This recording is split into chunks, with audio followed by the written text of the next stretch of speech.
देखो, ये शायद पहली ऐसी रामायण है जहाँ रावण राम से भी ज्यादा खतरनाक और ओवर पावर्ड फील होता है। और मैं ये हवा में नहीं बोल रहा हूँ, ट्रेलर का पहला ही सीन देखो। मेकर्स राम की नहीं रावण की एंट्री से शुरुआत करते हैं। वो अकेला लंका के विशाल दरवाजे तक पहुँचता है। पहरेदार उसका रास्ता रोकते हैं और पूछते हैं, कौन हो तुम? एंड फिर रावण बोलता है, तुम्हारा नया राजा। तुम्हारा नया राजा। एंड अगले ही पल एक ही किक में वो पूरा गेट तोड़ देता है। उसके बाद दर्जनों सैनिक उस पर टूट पड़ते हैं और रावण अकेला उन्हें ऐसे कुचल देता है जैसे उसके लिए कोई चुनौती है ही नहीं। और ये क्लियरली फील होता है कि ये कोई साधारण विलन नहीं है। लेकिन बात सिर्फ ताकत की नहीं है। अगर आप ध्यान से देखो तो इस सीन में रावण राजा की तरह नहीं दिख रहा है। उसका लुक रफ है, तपस्वी जैसा है। यानी ये वो समय है जब उसने अपनी हजारों साल की तपस्या पूरी की है और अब लंका जीतने निकला है। यही चीज इस किरदार को और भी खतरनाक बनाती है, क्योंकि उसके पास सिर्फ शारीरिक शक्ति नहीं है, वो वेदों का ज्ञाता है, महान तपस्वी है, शिव का परम भक्त है और ब्रह्मा के वरदानों ने उसे लगभग अजय बना दिया है। इसके बाद ट्रेलर में जब रावण अपने सिंहासन पर बैठकर तीनों लोगों को जीतने की बात करता है, तभी समझ आ जाता है कि उसका सपना सिर्फ लंका पर राज करना नहीं था। उसका लक्ष्य था स्वर्ग, पृथ्वी और पाताल तीनों लोकों पर साम्राज्य स्थापित करना। और फिर आता है वो सीन जिसने मुझे पूरी तरह से कन्विंस कर दिया। देवलोक, ऐरावत और खुद इंद्र। रामायण के ज्यादातर फिल्मों में ये पार्ट या तो बहुत छोटा दिखाया जाता है या तो छोड़ ही दिया जाता है, लेकिन यहाँ ये ट्रेलर साफ इशारा करता है कि रावण ने देवताओं को भी खुली चुनौती दी थी। वो ऐरावत जैसे दिव्य हाथी को भी पीछे धकेल देता है, इंद्र की बिजली का सामना करता है। यानी मेकर्स पहले रावण को उसकी सबसे ऊंची शक्ति पर स्थापित करेंगे, ताकि जब आगे चलकर श्री राम उससे टकराएं तब ऑडियंस को सच में फील हो कि ये सिर्फ एक युद्ध नहीं है, धर्म और अधर्म की सबसे बड़ी टक्कर है। देखो, ट्रेलर शुरुआत से ही रावण को सिर्फ एक विलन की तरह नहीं बल्कि एक फोर्स ऑफ नेचर की तरह बिल्ड कर रहे हैं। अब जरा इस अगले सीन पर ध्यान दो। रावण अपने सिंहासन पर बैठा है और पूरी राक्षस सेना को संबोधित कर रहा है। उसके शब्द साफ बताते हैं कि अब उसका लक्ष्य सिर्फ लंका नहीं रहा, वो तीनों लोगों पर अधिकार करना चाहता है। यानी उसके लिए कोई सीमा बची ही नहीं, और यही चीज उसे खतरनाक बनाती है, क्योंकि इतिहास में सबसे बड़े विलन वो नहीं होते जिनके पास सबसे ज्यादा ताकत होती है, बल्कि वो होते हैं जिनकी महत्वाकांक्षा की कोई सीमा नहीं होती। अब अगर ट्रेलर को गौर से देखो तो मेकर्स रावण की जर्नी भी दिखा रहे हैं। पहले उसका तपस्वी वाला रूप, फिर लंका पर कब्जा और उसके बाद एक सम्राट के रूप में उसका उदय। मतलब फिल्म सीधे सीता हरण से कहानी शुरू नहीं कर रही, पहले ये समझाया जाएगा कि आखिर रावण उस मुकाम तक पहुंचा कैसे। और मुझे लगता है कि यही इस रामायण का सबसे बड़ा प्लस पॉइंट होगा, क्योंकि जब तक आप किसी विलन की सोच नहीं समझते तब तक उसकी हार उतनी प्रभावशाली नहीं लगती। अब बात करते हैं उस सीन की जिसने इंटरनेट पर सबसे ज्यादा ध्यान खींचा, इंद्रलोक का युद्ध। जैसे ही ऐरावत स्क्रीन पर आता है, आपको एहसास हो जाता है कि फिल्म का स्केल कितना बड़ा होने वाला है। ये कोई साधारण हाथी नहीं है, ये देवराज इंद्र का दिव्य वाहन है। और अगले ही पल रावण उसका सामना करता है और एक ही बार में देवराज इंद्र और ऐरावत दोनों को नीचे जमीन पर गिरा देता है। रावण सिर्फ इंसानों का दुश्मन नहीं था, उसने देवताओं को भी चुनौती दी थी। देखो, इससे ये बात तो क्लियर हो गई कि ये फिल्म रामायण के उन हिस्सों को भी बड़े स्तर पर दिखाने वाली है जिन्हें पहले शायद ही कभी स्क्रीन पर इतना महत्व मिला हो। और यहीं से एक बात साफ हो जाती है, मेकर्स पहले रावण को सबसे ऊंची ताकत पर स्थापित करेंगे, क्योंकि अगर विरोधी साधारण होगा तो भगवान राम की विजय भी उतनी महान महसूस नहीं होगी। लेकिन जब सामने ऐसा योद्धा होगा जिसने लंका जीत ली है, देवताओं को चुनौती दी है, वरदानों से लगभग अजय बन चुका है, तब श्री राम की जीत सिर्फ एक युद्ध की जीत नहीं लगेगी, वो धर्म की सबसे बड़ी विजय बन जाएगी। और शायद इसी वजह से ट्रेलर का पूरा पहला हिस्सा राम से ज्यादा रावण पर फोकस करता है, क्योंकि जितना बड़ा अंधकार दिखाया जाएगा उतनी ही दिव्य रोशनी श्री राम के आगमन पर महसूस होगी। इसके बाद ट्रेलर का टोन बदल जाता है। अब तक स्क्रीन पर रावण का आतंक था,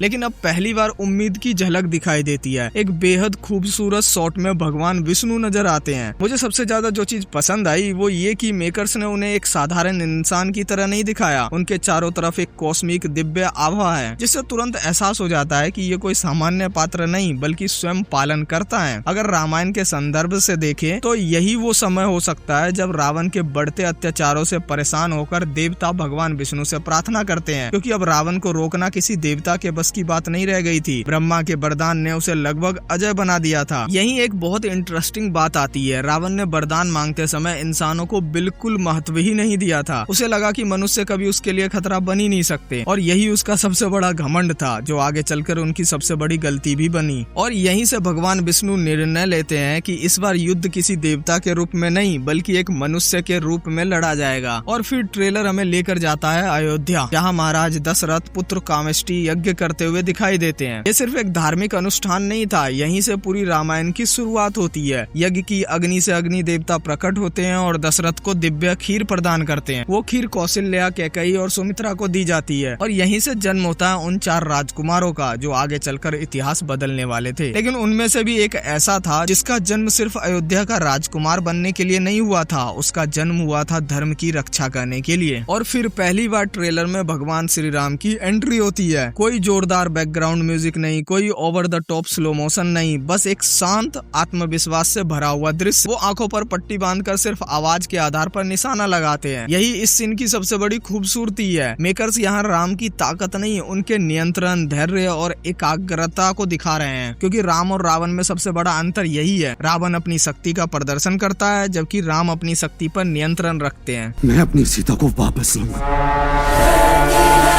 एक तरफ अहंकार, दूसरी तरफ मर्यादा, एक तरफ विजयी पाने की भूख, दूसरी तरफ धर्म निभाने का संकल्प। और शायद यही कारण है कि ट्रेलर में दोनों किरदारों की एंट्री भी बिल्कुल अलग तरीके से दिखाई गई है। इसके बाद एक और बेहद खूबसूरत शॉट दिखाई देता है। राम ऋषि विश्वामित्र के सामने बैठे हैं और उनके चारों तरफ कमल जैसी दिव्य आकृति बनती दिखाई देती है। अब हो सकता है कि फिल्म में इसका कोई और विजुअल मतलब हो, लेकिन प्रतीकात्मक रूप से देखे तो कमल हमेशा पवित्रता, संतुलन और दिव्यता का प्रतीक रहा है, और यही तीनों गुण श्री राम के पूरे चरित्र को परिभाषित भी करते हैं। और यही मुझे मेकर्स की एक बात बहुत पसंद आई, उन्हें दिव्यता दिखाने के लिए हर बार वीएफएक्स का शोर नहीं मचाया है। कई जगह सिर्फ छोटे छोटे विजुअल संकेत दिए हैं जो कहानी को और भी प्रभावशाली बना देते हैं। और फिर ट्रेलर हमें सीधा मिथिला ले जाता है। स्क्रीन पर दिखाई देता है पिनाक धनुष, वही शिव धनुष जिसे उठाना तो दूर हिलाना भी असंभव माना जाता है। यह सिर्फ ताकत की परीक्षा नहीं थी, यह उस व्यक्ति की पहचान थी जो माता सीता के योग्य था। ट्रेलर में इस पूरे सीन को जिस भव्यता के साथ दिखाया गया है वो सच में शानदार लगता है। विशाल सभा, राजाओं की मौजूदगी और बीच में रखा दिव्य धनुष।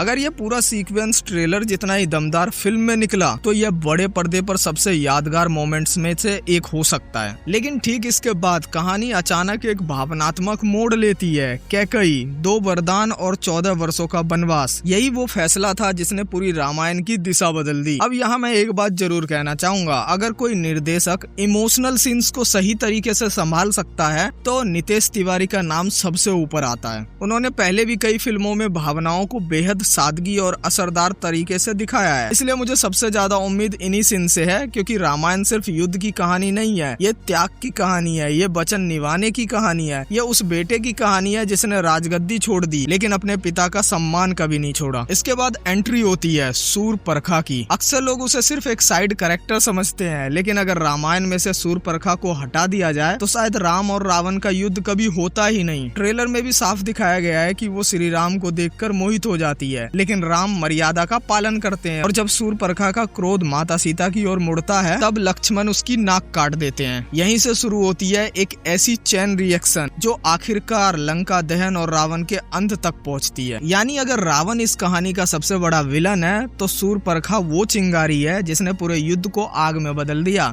इसके बाद ट्रेलर में एक ऐसा शॉट आता है जिसका मैं काफी समय से इंतजार कर रहा था। राम अपने दिव्य कवच में दिखाई देते हैं, हाथ में धनुष, चेहरे पर गुस्सा नहीं, बस एक अटूट संकल्प। और यही मुझे लगता है कि फिल्म खर और दूषण के साथ 14,000 राक्षसों वाली लड़ाई दिखाने वाली है। अगर सच में ऐसा हुआ ना तो ये पूरे पार्ट 1 का सबसे बड़ा एक्शन सीक्वेंस बन सकता है। अब जरा सोचो, एक तरफ अकेले श्री राम, दूसरी तरफ 14,000 राक्षस। और सबसे दिलचस्प बात यह है कि रामायण के अनुसार इस युद्ध में श्री राम ने लक्ष्मण को पहले ही माता सीता को सुरक्षित स्थान पर ले जाने के लिए भेज दिया था, क्योंकि उन्हें पता था यह युद्ध उन्हें अकेले ही लड़ना है। ये राम के युग का आरंभ है।